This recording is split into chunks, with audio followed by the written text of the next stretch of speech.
teman-teman semua, Assalamualaikum warahmatullahi wabarakatuh. Balik lagi di podcast kesehatan. Perkenalkan, aku Amel dan di sini aku nggak akan sendirian. Aku ditemani lagi sama dokter paling profesional kita dan paling fenomenal ya dari kita, ada Dokter Eka. Hai dok. Halo Kak Amel. Gimana dok kabarnya hari ini? Alhamdulillah baik. Alhamdulillah ya. Oke. Oke ya teman-teman ya, sebelum nonton nih jangan lupa subscribe juga ya, komen dan juga like setelah nonton video ini ya dok ya pastinya. Betul biar dong. Betul banget. Dan jangan lupa nyalain notifikasinya ya, biar terus nanti teman-teman semua dapat notifikasi setiap video-video baru kita. Jadi dok, di video hari ini kita akan bahas tentang galukoma. Oke, glukoma ya. Glukoma ya, itu kan salah ya, agak sedikit maaf teman-teman salah pronounce-nya ya. Glukoma nih teman-teman. Nah dok, glukoma sendiri nih dok, aku pribadi aku baru denger juga nih dok istilah ini. Apa sih dok glukoma itu? Oke. Nah, jadi glukoma ini merupakan kelainan pada mata kita di mana tekanan mata kita itu tekanan bola mata ya. Tekanan bola mata itu jadi lebih tinggi gitu dibandingkan normalnya gitu sih. Tekanan bola mata. Maksudnya kayak gimana dok? Aku juga kurang ngerti. Tekanan bola mata gimana ya? Nah, jadi ibarat gini deh. Kita kasih gambaran lah gitu ya. Analogi. Nah, jadi misalnya nih kita bikin balon ya, Kak. Nah, ada balon A dan balon B. Nah, balon A ini kita isi segede gini. Balon B juga sama, kita isi segede gini. Nah, kalau misalnya dia ditekan nih belakangnya sama kita yang balon A, ceret, pasti dia kan akan lebih menonjol ya, gitu. Karena tekanan bolan kan jadinya bolen kali ya, lapar. Karena tekanan bola mata kita itu meningkat. Tapi yang bola B ini nggak kita tekan nih, biasa aja. Ya biasa aja kan, dia nggak akan nonjol. Nah kayak gitu deh analoginya tuh. Jadi ketika bola mata kita itu tekanannya jadi lebih meningkat, dia bikin suatu gejala gitu. Nah itu glukoma namanya. Kayak gitu. Nah penyebabnya apa sih dok bisa bikin meningkat kayak gitu? Betul. Nah sebetulnya penyebab utamanya karena di dalam lapisan bola mata kita ini ada yang namanya aqueous humor. Nah aqueous humor ini sebetulnya harusnya berupa tempat untuk mengalir, jadi bersirkulasi gitu. Ada cairan yang masuk, ada yang keluar, ada yang masuk, ada yang keluar gitu. Nah tapi pada orang glukoma ini bisa jadi bagian yang harusnya masuk keluar itu dia ketutup sebagian, namanya sudut terbuka. Ada yang ketutup semuanya full, namanya sudut tertutup.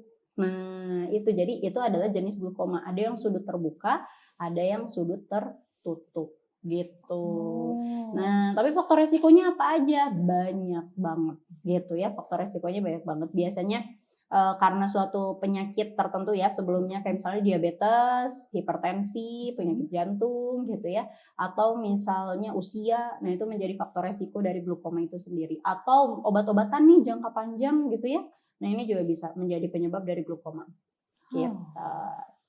Ngerti ya dok, oke kebayang. Nah dok, kemarin juga nih menyangkut tentang glukoma nih dok. Kemarin sempat booming juga tentang kasus seorang atletnya dok. Seorang atlet yang mengalami gangguan penglihatan, katanya karena efek samping dari minuman keras kayak gitu dok. Jadi apakah betul nih dok, alkohol itu bisa menyebabkan jangka panjang, jadi seringnya minum alkohol itu bisa menyebabkan glukoma itu sendiri dok? Oke. Dari literatur yang saya baca sih sebetulnya kalau secara langsung enggak gitu. Nah, tapi efek dari alkohol ini kan dia satu naikin tensi ya, terus merusak liver, merusak jantung kita juga.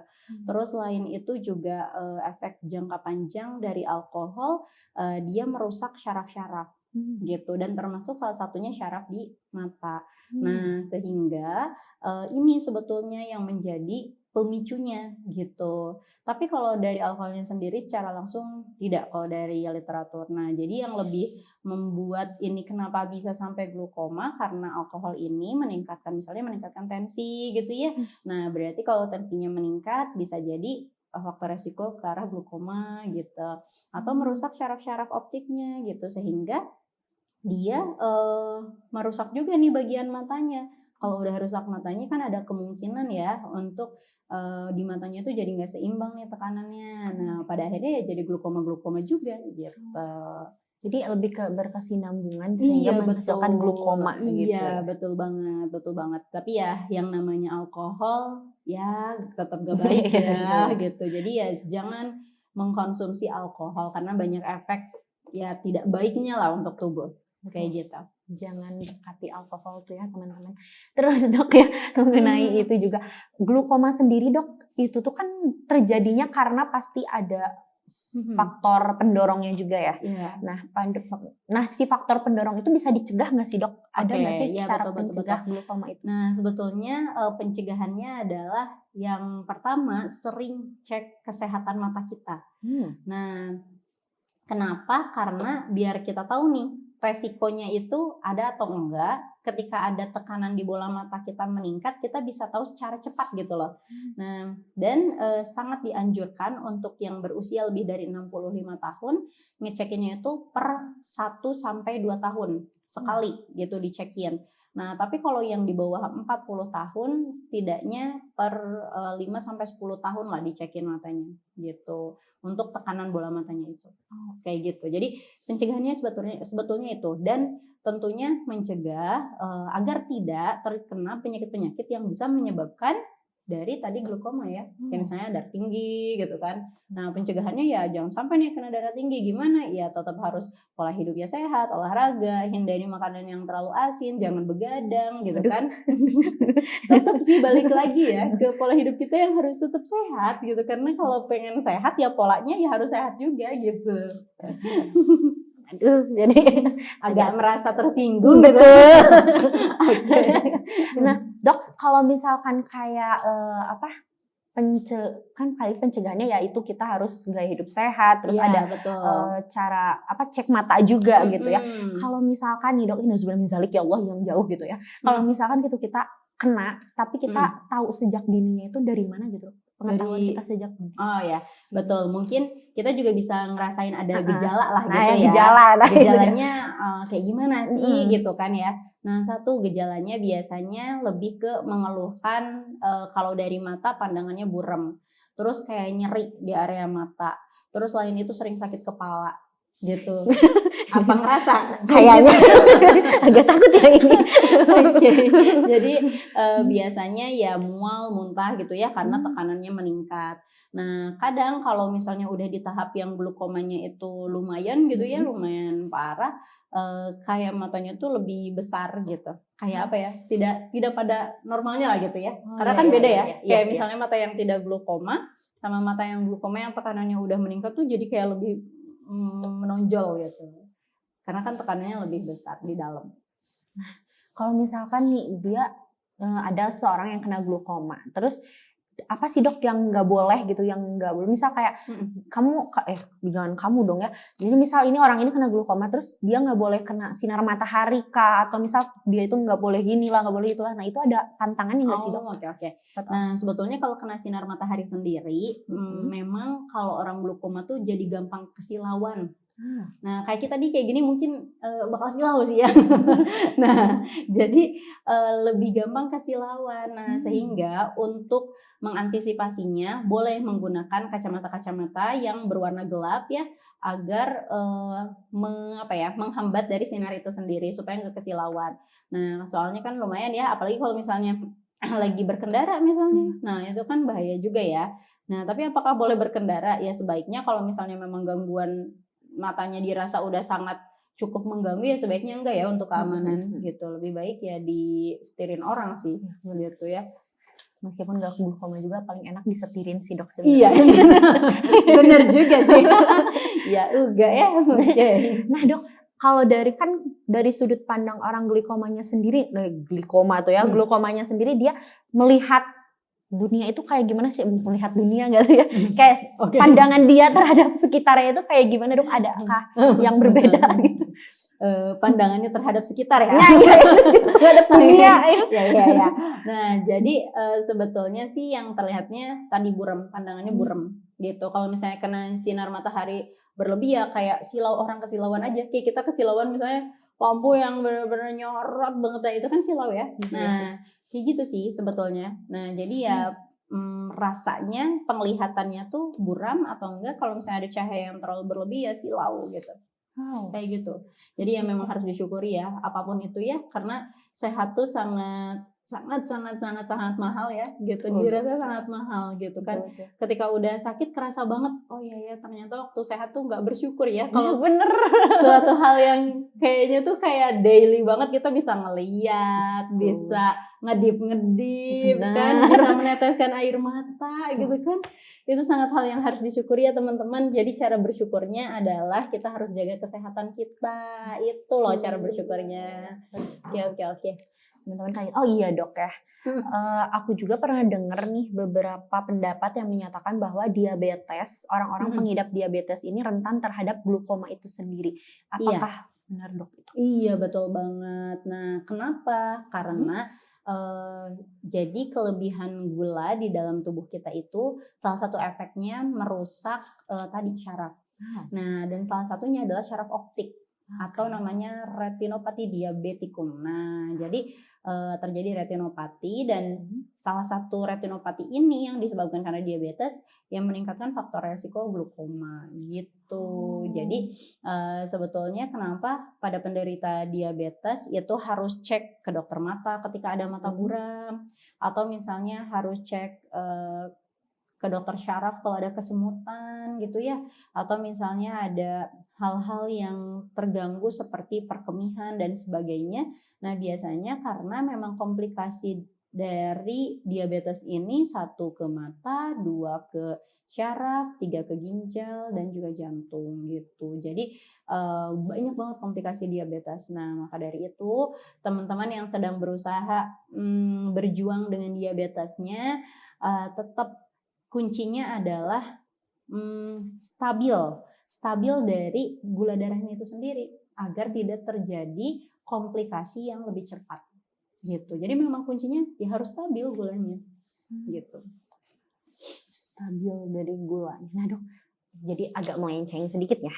Untuk menyetabilkan kayak dari gulanya itu sendiri dok dalam kehidupan sehari-hari kita itu kayak gimana sih dok? Ada sedikit tipsnya? Ya betul. Jadi konsumsi gula kita yang jangan berlebihan ya gitu. Karena paling gampang sebetulnya coba kurangi makanan yang bergula-gula, yang manis. Nah itu harus dikurangi gitu.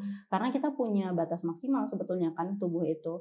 Nah sehingga ketika misalnya berlebih dari batas kemampuan tubuh kita, ya pada akhirnya kan itu tiap hari ya, maksudnya terus-terusan ya sama aja kayak misalnya nih Kak Amel disakitin terus-terusan, lama-lama kan kayak kebal. Nah, kalau ini lama-lama sakit gitu, tubuh kita juga terus aja disuruh kerja terus yang berlebih, lembur lagi gitu. Nah pada akhirnya ya lama-lama sakit gitu. Nah sehingga ya paling gampang tuh jaga makanan. Yang kedua olahraga gitu, hindari stres, jangan tidur terlalu malam gitu ya, karena kan di sana banyak proses pembersihan tubuh kita juga harus istirahat gitu.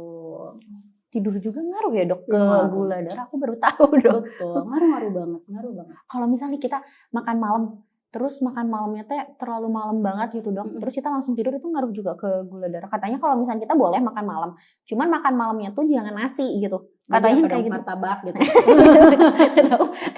Pokoknya jangan nasi aja, karena nasi tuh kayak ngandung gula dan lain-lain kayak gitu, jadi nggak boleh kalau mau tidur.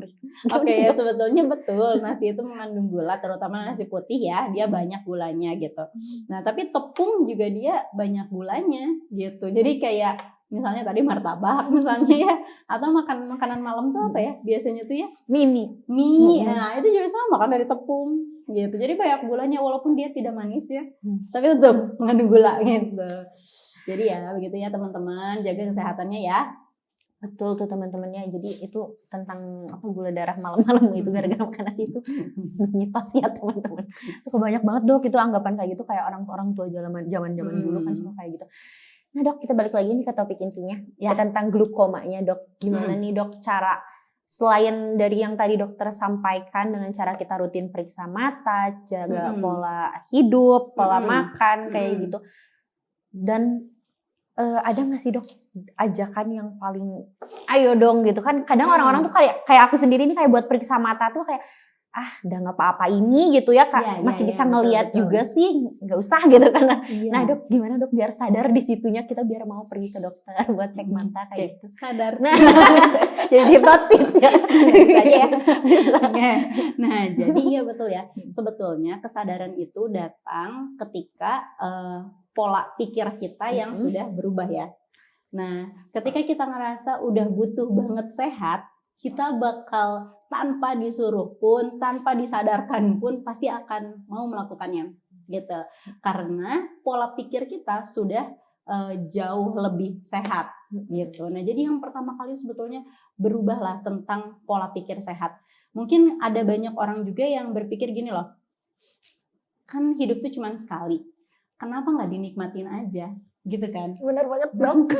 Hidup tuh cuma sekali, kenapa nggak dinikmatin aja? Tapi kalau kita terlalu terlena dengan kenikmatannya, nanti cuma sebentar loh dikasih waktunya. Menyeramkan ya. Karena keburu sakit. Bener-bener nggak bisa nikmatin apa-apa. Iya juga. Ya kan? Mendingan hidup sehat biar kita bisa menikmati lebih lama. Iya sih. Bener juga. Jadi gitu ya teman-teman. Ayo mulailah periksakan. Misalnya kayak medical check up atau periksakan mata walaupun mungkin tidak ada keluhan gitu ya. Gigi, sebetulnya tubuh kita tuh harus selalu dikontrol gitu karena kita nggak tahu kapan dia sakitnya gitu. Nah sehingga kalau kita nggak tahu ya kita nanyanya ya sama orang yang udah ahli gitu ya. Nah jadi teman-teman, ayo kita tingkatkan kesadaran kita akan kesehatan kita. Mungkin sekarang nggak kerasa waktu muda, tapi di atas 40 tahun kesehatan adalah investasi yang luar biasa. Di mana teman-teman udah sangat produktif secara finansial di 40 tahun, tapi kena sakit nggak jadi deh produktifnya. Gitu ya. Banget tuh teman-teman, mencegah lebih baik daripada mengobati. Betul banget. Oke nih teman-teman ya, pembahasan di video kita hari ini tentang glaukomanya mungkin sudah cukup ya dok ya. Ini sangat banyak banget nih yang bisa kita petik, salah satunya aku ya, tadi banyak banget nih yang udah disampaikan dokter dan aku merasa tertampar sana sini ya, akan aku laksanakan ya apa yang disampaikan tadi dokter. Dan bukan cuma aku nih, teman-teman yang nonton juga harus ya, jangan lupa periksain mata nih buat investasi masa depan kita ya, dan jangan lupa jangan mata doang juga ya dok, seluruh tubuh ya kalau bisa ya, seluruh tubuh kita. Oke segitu dulu ya teman-teman ya podcast kita hari ini. Terima kasih yang sudah menonton. Jangan lupa like, comment, and subscribe dan juga nyalain notifikasinya biar teman-temannya terus nonton video-video kita yang lain. Kita pamit undur diri. Dadah.